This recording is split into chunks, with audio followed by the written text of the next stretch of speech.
pessoal bonito, tudo bem com vocês? Bem-vindo ao canal Bora Lá Maico. Se você não é inscrito, se inscreva no canal, dê um badalo no sininho de notificação, assim toda vez que um vídeo novo for lançado no canal, você será avisado. Não esquece daquele gostei maroto e bora lá para mais uma aula de história. Antes de começar a videoaula sobre feudalismo, eu quero deixar meu agradecimento a algumas pessoas.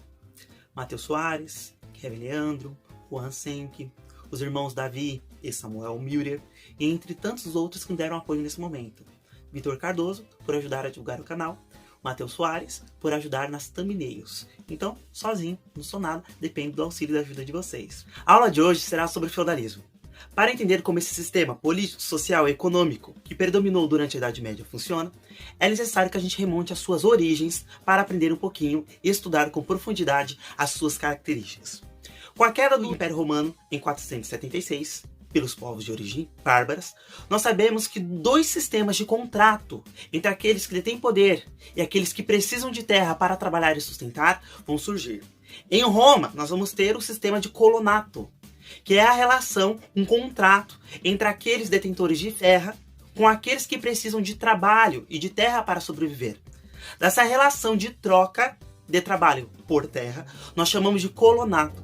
Em contrapartida, no Império Germânico também vai surgir uma relação de troca, de contrato e lealdade. Era uma troca mútua. Proteção militar por parte dos guerreiros. E em contrapartida, eles recebiam terra, sustento. Havia ali uma relação de lealdade, um contrato voltado para fidelidade. Laços de dependências.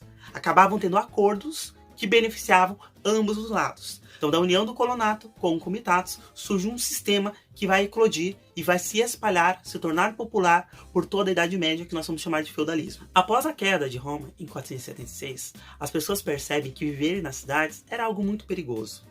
Transitar nas estradas em prol do comércio também era algo muito perigoso devido ao banditismo. Então, se isolar da cidade, voltar para o campo, era algo a se fazer. Quem vai tornar possível a ruralização vai ser os nobres. Então, aos poucos, os nobres abandonam as cidades e vão para o campo em um sistema fechado, extremamente afastado. Só para vocês terem uma ideia, as estradas que ligavam o Império Romano, uma cidade à outra, nesse momento não era algo benéfico, era algo muito perigoso. Pois quem transitava nas cidades também não eram somente comerciantes, eram também bandidos, germânicos que estavam por ali. Então os nobres resolvem morar no campo em prol de uma defesa. Então a primeira característica desse novo sistema vai ser a ruralização. Ou seja, o comércio ele entra em período de desvalorização, ele não deixa de existir. O comércio sempre vai existir, em menor medida comparado ao mundo antigo. Mas agora, esse sistema fechado de proteção, afastado das cidades, afastado dos povos de origem germânica, afastado dos bandidos, e vai se tornar popular. Esse novo sistema econômico, político, que eu já vou explicar as características, surgiu no século IV, entre a queda do Império Romano e a dominação dos povos de origem germânica, e se estende até o século XV. Nós sabemos que alguns povos irão manter sim esse modelo. Nós vamos ver que ainda no século XX há requisitos do feudalismo. Nós consideramos, por exemplo, a Rússia. Por mais que o modelo de servidão havia sido abolido, as características políticas e econômicas ainda eram bem predominantes. Então o feudalismo ele vai ter o auge no século XV, mas ele vai prevalecer em algumas regiões da Europa e também do Oriente de uma maneira fraca. E ali vai entrar no seu lugar um outro sistema político e econômico, que é o mercantilismo. O feudalismo era um sistema extremamente fechado, com o intuito de se proteger do mundo externo. A principal característica vai ser a questão da coletividade e a agricultura. Então o trabalho coletivo, que eu já vou explicar mais à frente, será de grande valia para que a estrutura do feudalismo se mantenha, para que a estrutura do feudalismo consiga se sustentar. Então, uma característica, a coletividade. Então, podemos afirmar que o feudalismo era um sistema econômico, político e social que tinha como base a subsistência. Raramente o excedente, aquilo que sobrava, era vendido nas cidades. O mais comum era uma produção voltada para abastecimento interno, ou seja, eu produzo a fim de garantir a minha segurança, a minha sobrevivência e a do grupo a qual eu pertenço. Após a união de ambas as instituições, nós vamos ter o nascimento do que nós chamamos de suzerano e vassalo. O que significa, professor Maico? O que é ser um suzerano e um vassalo? Eu aprendi na escola que o suzerano era o dono da terra. O senhor feudal é o senhor dono de todo aquele território. Vamos trabalhar algumas características através de conceitos também. Primeiramente, a palavra feudo, de origem germânica, significa terra, propriedade. Então, quando eu falo feudal, o senhor feudal é aquele que tem o direito de usufruir sobre o uso da terra. tá? Então esse senhor feudal, esse dono dessa propriedade, nós chamamos de suzerano. Era muito comum o suzerano doar parte de terras para guerreiros, cavaleiros e até mesmo outros nobres, que dependiam do seu apoio ou que necessitavam até mesmo de terra. Então era um sistema extremamente coletivo. Então esse suzerano acabava por doar essas terras a um outro nobre, a um cavaleiro, que iria, em contrapartida, proteger esse suzerano. Então aquele que doa a terra, nós chamamos de suzerano. Aquele que recebe esse benefício, essa terra, chamada de feudo, parte dessa terra, nós chamamos de vassalo. Os nobres exerciam uma função militar.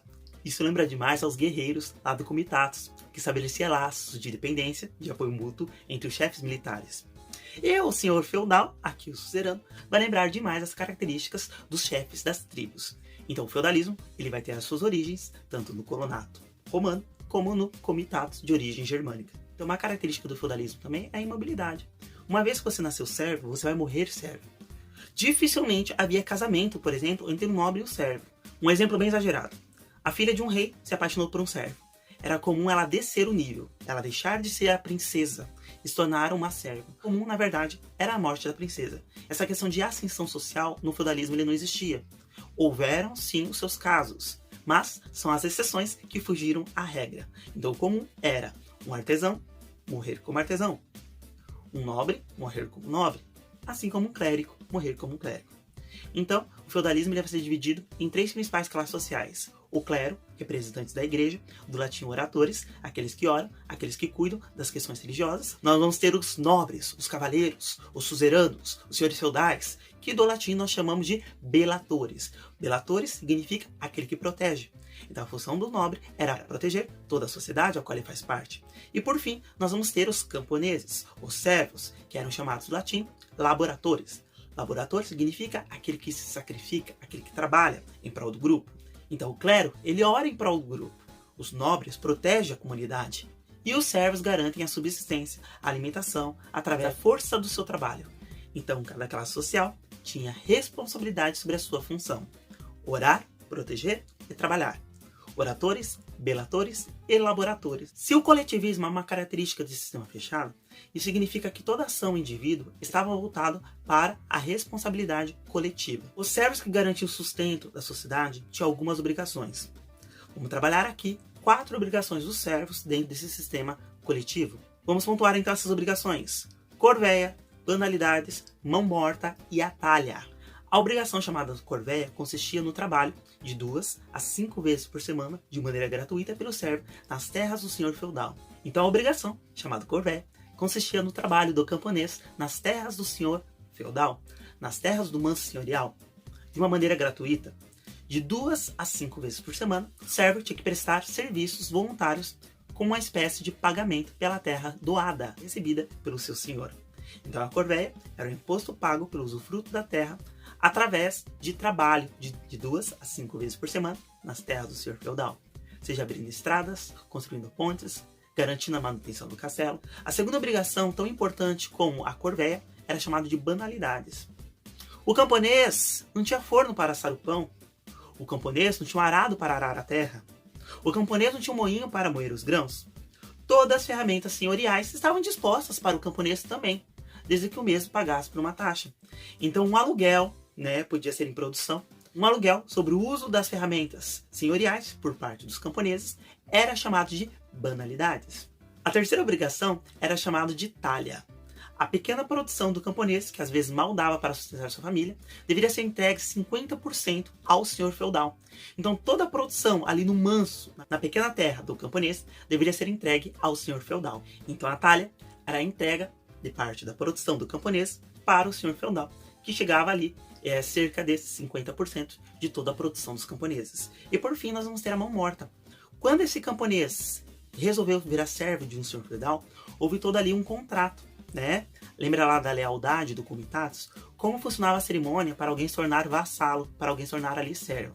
Funcionava da seguinte maneira: poderia ocorrer através de um contrato firmado através de um beijo do ósculo santo, poderia ocorrer através de ambos cuspiam na mão, e ali eles firmavam um acordo, um pacto, e podia também ocorrer aquele famoso pacto de sangue, onde os indivíduos cortavam suas mãos, apertavam e ali selavam um acordo. Esse acordo ele era vitalício, mas garantia apenas que aquele servo que promovesse aquele acordo recebesse parte daquela doação. Então, uma vez que aquele servo, o pai de família, morresse, o contrato ele devia ser renovado. Agora pense comigo.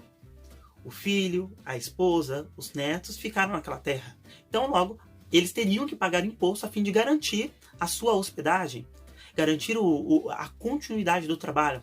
Então, mesmo assim, para continuar o trabalho daqueles que ficaram, para pagar os demais impostos, o servo tinha que renovar pagando ainda mais. Então, esse imposto cobrado sobre a morte de um servo e a renovação desse contrato vitalício, nós chamamos de mão morta.